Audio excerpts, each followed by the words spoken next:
ఆరోగ్యశ్రీ నేను 10 లక్షలకు పెంచిన అంటూ ఏం చేసినావు నాయన? ఇలా ప్రైవేట్ ఆసుపత్రులలో మేము ఆరోగ్యశ్రీ కింద వైద్యం ఇయ్యము, ఆసుపత్రులు బంద్ చేస్తాము అంటున్నారు. నీ పుణ్యం ఎట్లుందంటే కాలేజీలు బంద్ చేస్తామని ఇవాళ ప్రైవేట్ కాలేజీలోళ్ళు చెప్తున్నారు, ఆసుపత్రులు బంద్ చేస్తామని ప్రైవేట్ ఆసుపత్రులు చెప్తున్నారు. నీ పాలన గట్లున్నది. ఆరోగ్యశ్రీ ఇవాళ 1400 కోట్ల బకాయిలు పడ్డాయి.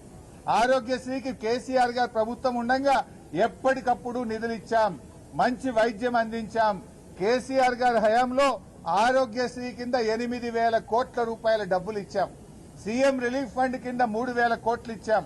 పేదల వైద్యం కోసం ఆరోగ్యశ్రీ సీఎంఆర్ఎఫ్ కింద 11,000 కోట్ల రూపాయలు కేసీఆర్ గారి ప్రభుత్వం ఖర్చు పెట్టింది. నువ్వు వచ్చినాక 1,400 కోట్లు ఆరోగ్యశ్రీ కింద బకాయి పడ్డాయి. ఇవాళ పేదలకు ప్రైవేట్ ఆసుపత్రుల్లో ఆరోగ్యశ్రీ సేవలు నిలిచిపోయినాయి. సిగ్గుపడాలి నువ్వు. ఇప్పటికైనా ఆరోగ్యశ్రీ నిధులు విడుదల చేయి, పేదలకు వైద్యం అందేటట్టు తక్షణమే చర్యలు తీసుకోవాలని చెప్పి ప్రభుత్వాన్ని మేము డిమాండ్ చేస్తా ఉన్నాం.